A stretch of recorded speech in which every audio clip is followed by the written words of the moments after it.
اس صورت کا نام صورت نوح اس لیے رکھا کیونکہ اس صورت میں حضرت نوح علیہ السلام کا واقعہ بیان کیا گیا ہے۔ اللہ فرما رہے ہیں کہ حضرت نوح علیہ السلام کو پیغمبر اور نبی بنا کر بھیجا، 950 سال کلمے کی دعوت دی، 80 یا 90 آدمی مسلمان ہوئے۔ جب لوگوں کی طرف سے، مخالفین کی طرف سے ظلم حد سے بڑھا، پھر حضرت نوح علیہ السلام نے فرمایا، دعا کی کہ اے اللہ میں ان کی تکلیفوں سے، ان کی باتوں سے تھک چکا ہوں، اب ان سے تو اپنی زمین کو پاک کر دے۔ پھر اللہ تبارک و تعالیٰ نے چاروں طرف سے پانی کا عذاب بھیج کر سب کو نیست و نابود کر دیا، ان کا ککھ بھی نہ بچا۔ سورۃ الجن، چونکہ سورت میں جنات کا ذکر ہے، اسی مناسبت سے سورت کا نام سورۃ الجن رکھا۔ جنات پہلے آسمانوں پر جایا کرتے تھے، انہیں اجازت ہوتی تھی، پھر انہوں نے الٹے کام شروع کیے کہ وہاں پر فرشتوں کی باتیں سنتے اور آ کر نجومیوں کو ایک سچ 99 جھوٹ ملا کر بتلاتے۔ پھر نجومی آگے جو ہے لوگوں کو ان کی قسمتیں بتاتے، ان کے عقیدے خراب کرتے، ان کو گمراہ کرتے۔ پھر اللہ تبارک و تعالیٰ نے حضور علیہ السلام کی برکت سے ان کا اوپر جانا بند کر دیا۔ اب بھی یہ جانے کی کوشش کرتے ہیں اوپر، لیکن النجم الثاقب، اللہ جب یہ جاتے ہیں اوپر، ستارے کو حکم ہوتا ہے، ستارہ ان کے اوپر ٹوٹ کر گرتا ہے، جس کی وجہ سے یہ جل کر راکھ ہو جاتے ہیں۔ پھر جب ان کو پتہ چلا کہ ہمارا اوپر جانا بند ہو گیا، پھر انہوں نے کہا دیکھو تو صحیح آخر کیا وجہ ہے کہ ہمارا اوپر جانا کیوں بند ہوا۔ آخر کار انہیں پتہ چلا کہ ایک نبی ہے جو کلمے کی دعوت دیتا ہے، اس نبی کی آمد کی وجہ سے ہمارا جانا بند ہوا۔ لہٰذا انہوں نے کہا اس نبی کو تلاش کرو، دیکھو وہ آخر نبی کون ہے، کیا کہتا ہے۔ لہٰذا حضور علیہ السلام کو تلاش کرنا شروع کیا، تو آپ علیہ السلام مقام نخلا پر فجر کی نماز پڑھا رہے تھے، وہاں پر یہ حاضر ہوئے اور انہوں نے دیکھا کہ قرآن کی آواز آ رہی ہے۔ انہوں نے کہا تھوڑی دیر بیٹھ جاؤ تو نماز ختم کریں پھر ہم بات کریں گے۔ انہوں نے اتنی دیر بیٹھ کر اللہ کے نبی کے زبان مبارک سے قرآن مجید کی تلاوت کو سنا۔ جیسے ہی حضور علیہ السلام نے تلاوت ختم کی، سلام پھیرا، پھر یہ سارے کے سارے ان کے دلوں کو اللہ نے بدلا، یہ سارے حضور کے ہاتھ پر بیعت ہو گئے، مسلمان ہو کے کلمہ پڑھ کے مسلمان ہو گئے۔ پھر انہوں نے باقاعدہ طور پر جنات کے اندر تبلیغ کرنا شروع کی۔ پھر کثیر تعداد کے اندر جنات آیا کرتے تھے حضور کے پاس، کلمہ پڑھتے، مسلمان ہوتے۔ تو حضور علیہ السلام صرف انسانوں کے نبی بن کر نہیں آئے، بلکہ جنات کے بھی پیغمبر اور نبی بن کر آئے۔ سورۃ المزمل، اے کملی والے، چادر والے، حضرت خدیجۃ الکبریٰ رضی اللہ تعالی عنہا آپ کو تسلی دیا کرتی۔ پہلی مرتبہ جب آپ پر وحی نازل ہوئی، آپ پریشان کی حالت میں گھر آئے، تو حضرت خدیجۃ الکبریٰ نے دیکھا کہ آپ پریشان ہیں، آپ کے اوپر چادر دی اور آپ کو پھر تسلی دینے لگی۔ اسی چادر کی مناسبت سے اللہ نے آپ کو لفظ پکارا، یا ایھا المزمل۔ شروع کے اندر تہجد کی نماز کا ذکر ہے۔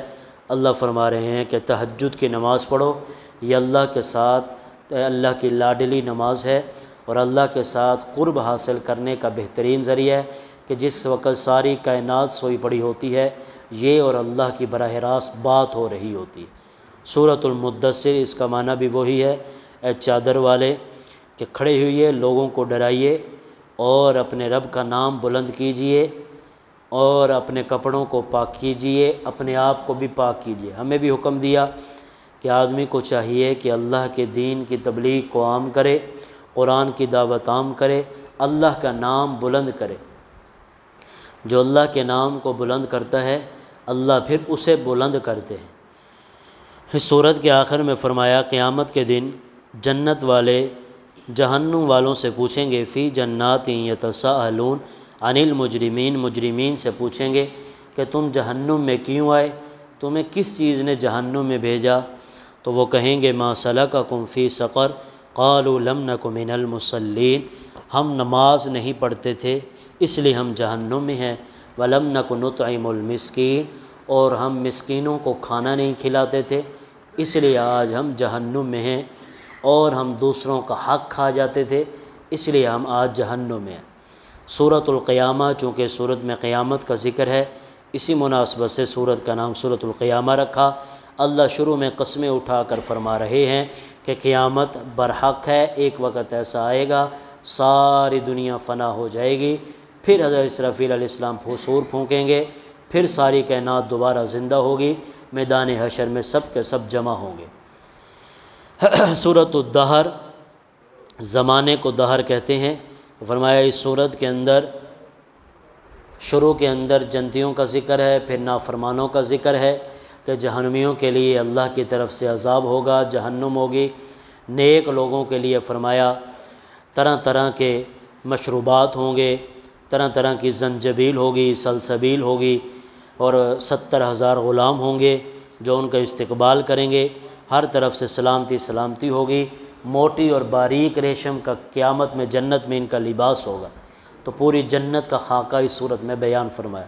سورۃ المرسلات، قسمیں اٹھا رہے ہیں، اللہ فرما رہے ہیں مجھے ہواؤں کی قسم، اڑنے والی، مجھے ہواؤں کی قسم، بادلوں کی قسمیں اٹھا کر اللہ فرما رہے ہیں کہ مشرکین مکہ عذاب کا انکار کرتے تھے، تو اللہ فرما رہے ہیں نبی ان سے کہہ دیجئے کہ عذاب ایک وقت ایسا آئے گا جو آ کر رہے گا، برحق ہے۔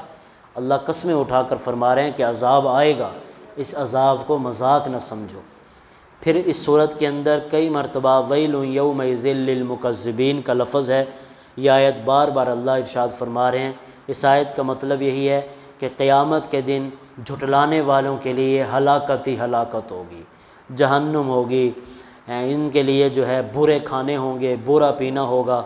بار بار اللہ فرما رہے ہیں کہ یاد رکھو جھٹلانے والوں کے لیے عذاب ہوگا، جھٹلانے والوں کے لیے عذاب ہوگا، جھٹلانے والوں کے لیے عذاب ہوگا۔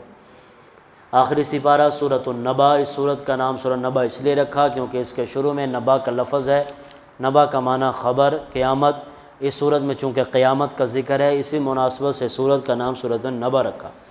شروع میں اللہ اپنی قدرت کی نشانی بیان فرما رہے ہیں کہ اللہ فرمایا دیکھو، غور و فکر کرو، کیا زمین کو ہم نے تمہارے لیے بچھونا نہیں بنایا، پہاڑ نہیں بنائے، تمہیں جوڑے جوڑے نہیں بنایا، رات کو تمہارے لیے بنایا آرام کا ذریعہ، دن کو تمہارے لیے معیشت کا ذریعہ بنایا ہے، زمین کو تمہارے لیے بچھونا بنایا۔ یہ ساری کی ساری اللہ فرما رہے میری قدرت کی نشانی ہے، ان کو دیکھ کر ان میں غور و فکر کر کے تم جو ہے اللہ کی قدرت کو پہچانو۔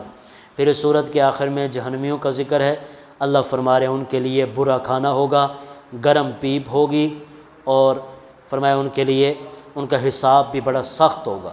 ان للمتقین مفازہ، ان کے مقابلے میں نیک لوگ ہیں، ان کے لیے اللہ فرما رہے ہیں سونے اور چاندی کے پیالے ہوں گے، اور فرمایا جنت میں موٹی موٹی آنکھوں والی حوریں ہوں گی، اور ہمیشہ کے لیے کامیابی ہوگی۔ قیامت کے دن اللہ فرما رہے ہیں کوئی کسی کی سفارش نہیں کر سکے گا، الا من اذن لہ الرحمن، جس کو رحمان اجازت دیں گے وہی سفارش کرے گا۔ یوم ینظر المرء ما قدم یدا ویقول، قیامت کے دن کافر کی حسرت کا بیان ہے۔ اللہ فرما رہا ہے قیامت والے دن کافر حسرت کرے گا، کاش کہ مجھے مٹی بنا دیا جائے، مجھے مٹی بنا دیا جائے، مجھے عذاب ہی نہ ہو۔